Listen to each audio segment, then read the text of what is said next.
शिक्षक आघाडी कोकण विभागातर्फे सुभाष ढाणे यांचा वसंत स्मृती आदर्श शिक्षक पुरस्काराने गौरव। भारतीय जनता पार्टी शिक्षक आघाडी कोकण विभाग आयोजित वसंत स्मृती आदर्श शिक्षक पुरस्कार गुणगौरव सोहळा 2024 ठाणे येथील तृप्ती बँक्वेट MH हायस्कूल शिवाजी पट ठाणे येथे रविवार रोजी पार पडला। यावेळी कांगोरीगड माध्यमिक विद्यालय मोरसडे विद्यालयाचे सहाय्यक शिक्षक सुभाष ढाणे यांना कोकण पदवीधर मतदारसंघाचे आमदार निरंजन डावखरे यांच्या हस्ते वसंत स्मृती आदर्श शिक्षक पुरस्कार देऊन सहपत्नीक गौरवण्यात आले। यावेळी प्रमुख अतिथी ठाणे पश्चिम विधानसभा मतदारसंघाचे आमदार संजय केळकर, कोकण विभाग शिक्षक मतदारसंघाचे आमदार ज्ञानेश्वर म्हात्रे, भाजपा नवी मुंबई जिल्हाध्यक्ष रामचंद्र घरत, ठाणे जिल्हाध्यक्ष संजय वाघुले, श्री स्वामी विवेकानंद संस्था कोल्हापूर मुख्य कार्यकारी अधिकारी कौस्तुभ गावडे यांच्या उपस्थितीत हा गुणगौरव सोहळा पार पडला। श्री सुभाष ढाणे यांनी पोलादपूरसारख्या दुर्गम डोंगराळ भागात ज्ञानदानाचे पवित्र कार्य प्रामाणिकपणे करून विद्यार्थी हा केंद्रबिंदू मानून नोकरी ही सेवा म्हणून शिक्षण क्षेत्रात उत्कृष्ट कामगिरी बजावली आहे। त्यांच्या या कार्याची दखल घेत त्यांना यापूर्वी रायगड जिल्हा परिषदेचा शिवभूमी आदर्श शिक्षक पुरस्कार प्राप्त झाला आहे, तर रोटरी क्लब ऑफ महाडचा आदर्श शिक्षक पुरस्कार तसेच शिक्षण प्रसारक संस्था संवाद धारवली यांच्यातर्फे आदर्श शिक्षण पुरस्कार देऊन सन्मानित करण्यात आले आहे। त्यांच्या याच उत्कृष्ट कार्याची दखल घेत भाजपा शिक्षक आघाडी कोकण विभागातर्फे रविवारी 1 डिसेंबर रोजी सुभाष ढाणे यांना वसंत स्मृती आदर्श शिक्षक पुरस्कार प्रदान करण्यात आला आहे। यावेळी महाराष्ट्र राज्य शिक्षक परिषदेचे रायगड जिल्हाध्यक्ष विजय दरेकर, रायगड जिल्हा शिक्षकेतर संघटनेचे जिल्हा उपाध्यक्ष विद्याधर कोळसकर, मुख्याध्यापक सुनील शिंदे, माजी मुख्याध्यापक सुखदेव मोरे, पोलादपूर तालुका क्रीडा संघटनेचे अध्यक्ष राजू जाधव, जावई संपत डांगे, मुलगी जयश्री डांगे, कला शिक्षक संतोष सुतार, पत्रकार धनराज गोपाळ, तुषार मोरे, चंद्रकांत उतेकर, बबन मोरे आदी मान्यवर उपस्थित होते। श्री सुभाष ढाणे यांना वसंत स्मृती पुरस्कार प्राप्त झाल्याबद्दल पोलादपूर तालुक्यातील मुख्याध्यापक, शिक्षक संघटना, शिक्षकेतर संघटना, शिक्षणप्रेमी यांच्यासह संवाद धारवली शिक्षण प्रसारक संस्थेचे अध्यक्ष YC जाधव, कार्यवाह तथा मुख्याध्यापक दत्तात्रय उतेकर, संस्थेचे सर्व पदाधिकारी यांनी त्यांचे अभिनंदन केले आहे। महामुंबईसह धनराज गोपाळ, ठाणे।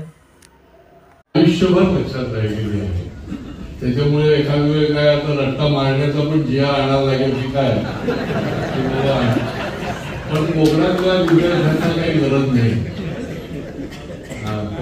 कोकणातला विद्यार्थी जो आहे तो कायम पुढे आहे आणि कोकणातला शिक्षक देखील कायम पुढे आहे आणि त्याच्यामुळे कोकण शिक्षण क्षेत्रामध्ये पुढे आहे। बोगस शाळा वगैरे कुठेतरी दाखवून अनेक लोकांना समाजामध्ये हे कळेल असे हे आपलं उदाहरण दिलं। असंख्य शिक्षक आहेत की जे खऱ्या अर्थाने विद्यार्थी घडवतात, खऱ्या अर्थाने केवळ पाट्या टाकत नाही, वेतनाकरता म्हणून शाळेत जात नाही, खऱ्या अर्थाने विद्यार्थी घडवते।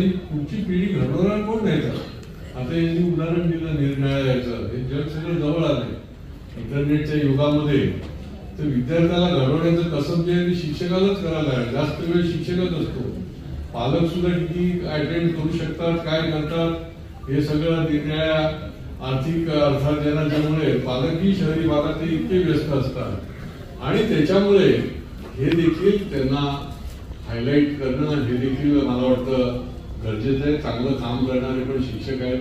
बाकी तुम्ही तुमचे प्रश्न जे आहेत ते काही काळजी करू नका, पेन्शन पासून ते मेडिकल बिलापर्यंत ते आम्ही वरच्या सभागृहामध्ये आम्ही समर्थ आहोत। आता तर तुम्ही कोकणाने इतके भरभरून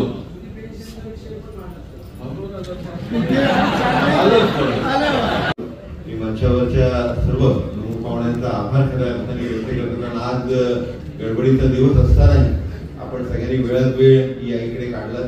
समोर बसलेल्या सर्व शिक्षकांचं आणि खऱ्या अर्थाने शिक्षण क्षेत्रामध्ये आपलं योगदान हे ताकदीने करत असतात, अमूल्य असं योगदान आपलं चालू असतं। त्या सगळ्या शिक्षकांना, शिक्षक सेवकांचा मनापासून आभार व्यक्त करतो की आपण काही सिंधुदुर्गवरनं, कोण पालघरवरनं, कोण रत्नागिरीवरनं सगळ्या भागातनं आपण या इकडे आलेला आहात। आपल्या सगळ्यांचं अभिनंदनही करतो आणि थांबतो। धन्यवाद, जय हिंद।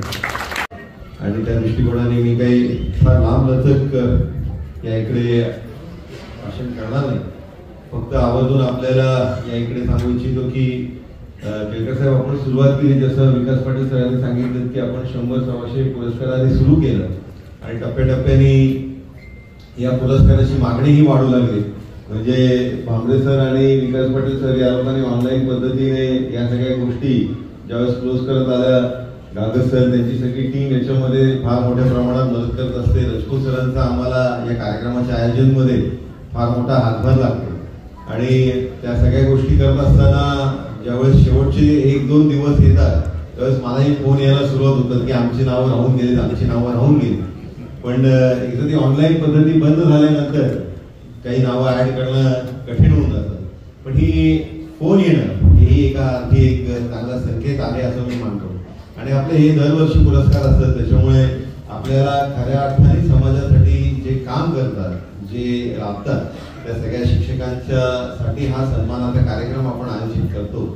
कारण समाजामध्ये काम करत असताना कोणीतरी पाठीवरती थाप देणं गरजेचं आहे की आपण जे करतोय ते खऱ्या अर्थाने चांगलं समाजासाठी आणि विद्यार्थ्यांसाठी हे गरजेचं आहे. या दृष्टिकोनाने या कार्यक्रमाचं आयोजन केलं जातं.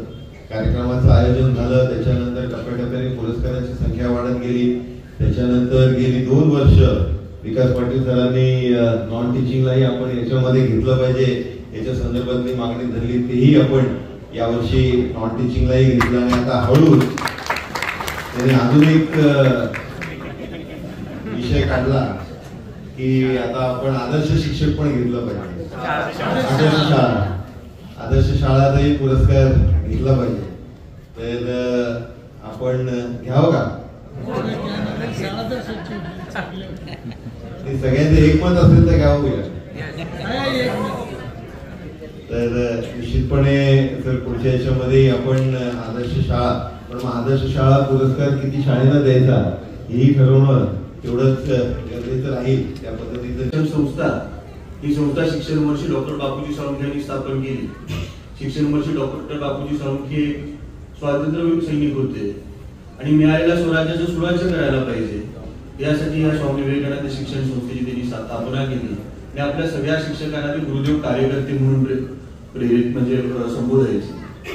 आपण म्हणतो सर, मॅडम, शिक्षक या कुठल्याही पद्धतीने त्यावेळी शिक्षण महर्षी बापूजी आपल्या शिक्षकांना संबोधायचे, नंतर गुरुदेव कार्यकर्ते. त्याचं सगळ्यात महत्वाचं कारण म्हणजे मगाशी प्रस्तावना करत असताना त्यांनी सांगितलं सूत्रसंचालकांनी की गुरु ब्रह्मा गुरु विष्णू गुरुदेव महेश्वरा गुरु साक्षात परब्रह्म तस्मै श्री गुरुवे नमः. गुरुला आपल्या भारतीय संस्कृतीमध्ये देवाचं स्थान दिले. आपल्या मनुष्यात असणारा देवी गुण आणि राक्षसी गुण या 2 प्रकारच्या गुणांपैकी मधून राक्षसी गुणांना शिक्षणाच्या माध्यमातून बाजूला काढायचं आणि देवी गुणांना भूंकर द्यायची. आणि हा एक गुरुदेव कार्यकर्ता समाजात स्वामी विवेकानंदांच्या स्वप्नातला एक आदर्श युवक बनवू शकतो हे बापूजींना अभिप्रेत होतं.